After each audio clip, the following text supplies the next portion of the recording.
This chapter is called Community-Based Nursing Practice. However, it deals with a lot of healthcare disparities. So we're going to be reading portions of this chapter and along with your NCO book.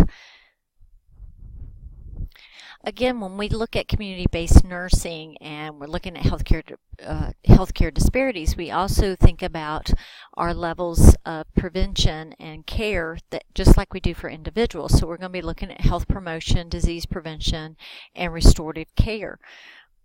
Also, too, an example would be such as immunization. So, is to prevent community outbreaks of a certain illness. So again, we're still going to be looking at all these aspects just like an individual, but now our patient would be the community.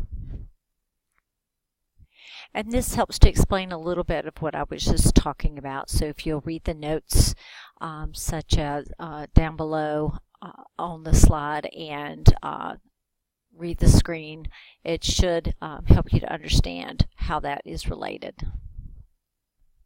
So again, as we mentioned earlier in the other voiceover, some of our problems are influenced by the ability for healthcare and to find a common a ground, I would say, to allow people to have access to health care that is affordable, that they can afford, and that everyone should be able to receive health care and coverage. Also, too, some of the social determinants are also involved.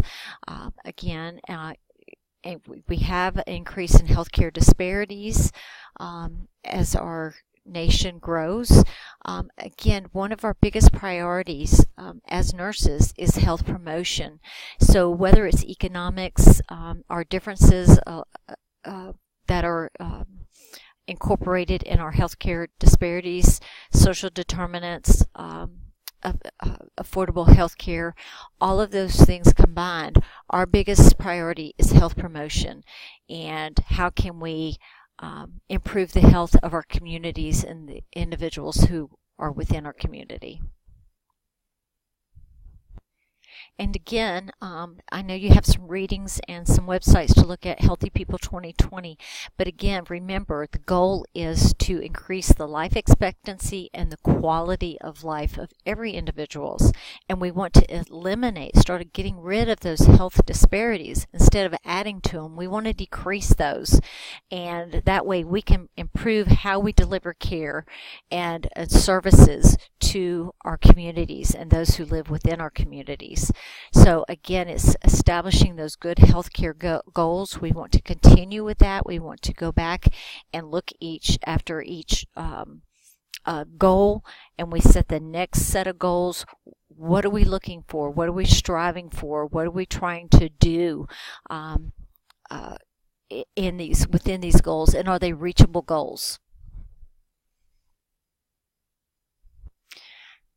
And how do we do this? Well, we have to start to assess the individuals in our community. Just like we do an individual patient, we're going to assess our communities. So we're going to start looking at what are the healthcare needs of our populations and our families within these communities.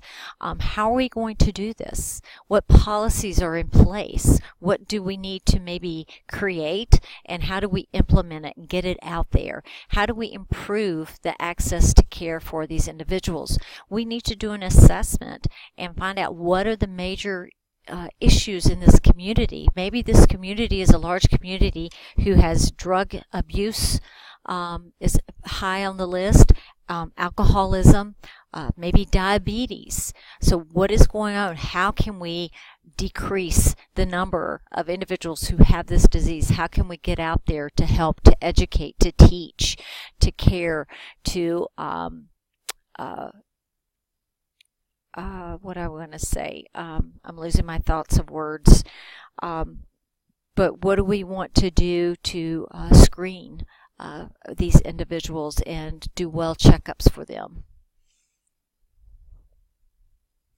So again, when we're thinking about health disparities or healthcare disparities, these are things that negatively affect those people in that system, whether it's social, economic obstacles, or is it individual, such as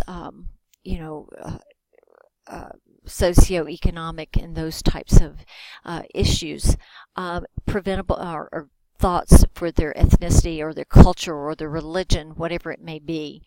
And are these preventable differences, such as diseases? Is there a way that we can help to control the disease that is maybe spreading within that community? Injury, and as we have here, violence, opportunities to achieve good health care, and again, have access to health care no matter what population they're from. And also, disparities result from poverty, environmental threats. Maybe they live in a bad area. Maybe it's high crime-ridden area. Maybe poor water and sewage. Maybe they don't have stores nearby. And maybe it's, behavioral, individual or group behaviors that might be an issue.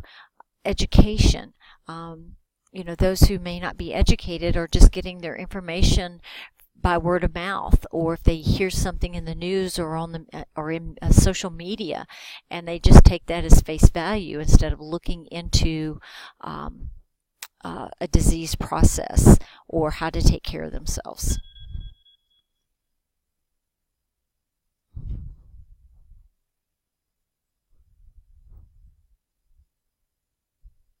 So as nurses, we need to understand what are the needs of our population. So we need to do an assessment. We need to do some research. And we're going to do some of that. Some of your local hospitals will actually have this information posted. We're going to look at that in class. What factors influence health promotion and health maintenance in that area? How can we get that information out there? What trends are influencing diseases within the populations? Maybe there's a trend where people are saying, you know what, no more vaccinations. We don't feel like we need them. And all of a sudden we start seeing some of these diseases we haven't seen in years because people are not getting their vaccinations. Environmental factors that can contribute. Maybe it's an industrial area or an area where there's coal mining, and there's risk factors with that, and then the air quality, water quality. Is it a rural area where they don't have good running water, electricity, and so forth. And also political politics, public policies. What's going on in your community at the local governmental and maybe city council issues that may arise, and you can be a part of that to say, hey, we need better access for transportation. We need more stores, more grocery stores. We need better food facilities instead of just fast food. We have a lot of bars in our area. Do we really need all these bars? Maybe we need more grocery stores in health care areas. Maybe we need an exercise facility to get people to exercise and for good health. So those are just some of basic ideas. So again, we want to think about what is our practice in the communities. How can we help those individuals? And our goal is we want to improve health. We want to make sure we have health cares for our communities and those who live within our community. And we, again, want to preserve, protect, and promote or maintain health of those individuals and within our communities. So as nurses, when we're working, we need to take a step back and find out what are the needs of our population in this area, whether you live in a small town, a small community, a big city, a county. So definitely want to make sure that we're looking into that. Also to understand what resources do they have available in that area. You don't want to tell people to do certain things and they don't have those resources. So you don't want to tell someone to take public transportation, or the facility has a bus that comes around and there is no bus. So again, you want to make sure you understand what are the resources, how much monies do we have to promote certain programs. Build a relationship within the community. If the community feels like someone's out there advocating for them and trying to help them and improve the quality of life, they're going to become more involved. And then be responsive to changes in the community. And this is looking at the needs of the community. They're going to change. They're not going to always stay the same. People move in and out. You have different cultures that come in. So again, be responsive to those changes and be adaptable. Here is definitely an example of our vulnerable populations. And vulnerable populations usually frequently have a combination of risk factors. This makes them more sensitive to the negative effects of individual risk factors.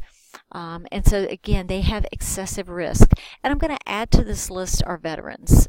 We're seeing more and more of those veterans are becoming our vulnerable populations.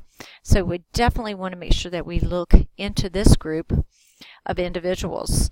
Again, this is a group of patients who are more likely to develop health problems. Due to health risk, they have limited access to health care services, or maybe they depend on others to help them with their care. They also are maybe living in poverty, can be your older adults, again, as I said, or your homeless, veterans, immigrants, women and children in abusive relationships, be those who are addicted to different substances and alcohol. And also, too, we have to remember our mentally ill individuals. Some of them, a lot of them often come from various cultures, may have different beliefs and values. They have different barriers such as language and literacy issues. They don't have maybe a lot of social support, and they may have different special needs that can be a definite challenge. And so again, we need to make sure that we're looking at those individuals. In your textbook on page 34, there's a nice box. It's box 3-2, and it's guidelines to assessing your members in vulnerable population groups.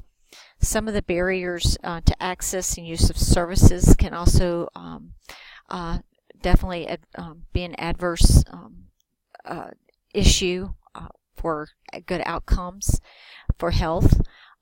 Again, we see a lot of these individuals who are in a vulnerable population having shorter lifespans, and they do have higher morbidity rates.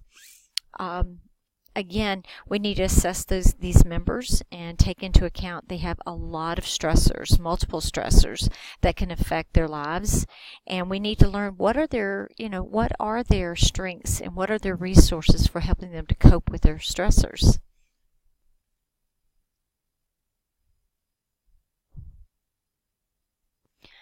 So let's do a quick quiz. Vulnerable populations of patients are those who are more likely to develop health problems as a result of, now think of one of your types of vulnerable populations. And if you guessed B, you are correct. The assessment, again, you want to make sure that you are learning how all about your community. You want to make sure you're able to collect data about your populations and their health status. You also want to have information available about the health of your community, the environment in which they live and work in. You also want to look at the structure or local level of and then you want to look at the people and then your social systems and find out what health policies need to be improved upon or developed. Look at health programs and your different health need services. Again, this is very broad areas. So you want to make sure you know how to narrow down and collect the correct data for these individuals. And again, I would love for you to think about changing patients' helps. And one of the ways that we can do this is working with our healthcare providers. We want to reduce duplication of healthcare services so that we're not overlapping. We want to promote and protect our patients' health within our communities. And again, make sure that you use evidence-based practice approach when possible when you're doing this to back you up. Also to making sure that you establish strong, caring relationships with these patients and their families. Very, very important. When you're doing a community assessment, again, you want to look at the structure of the community, the population, and the social system. And so they have a really nice box on page 38, box 3-3. So please take a look at that. I think that would be very, very helpful. And then I would like for you to make sure that you go through and read about your different vulnerable populations. This is on pages, let's see, 35. Talking about your immigrant population, your effects of poverty and homelessness, patients who are abused, patients with mental illness, and our older adults. So please make sure you do read those little sections there in your textbook. And I will see you in class. Oh, wait, not yet. I'm going to give you a quiz on the next slide. In identifying needs for health policy and health program development and services, a community assessment focuses on which of the following elements? Structure, people, social systems, and environments. And if you guessed all of the above, you are absolutely correct. Okay, I'm going to let you go now, and I will see you in class.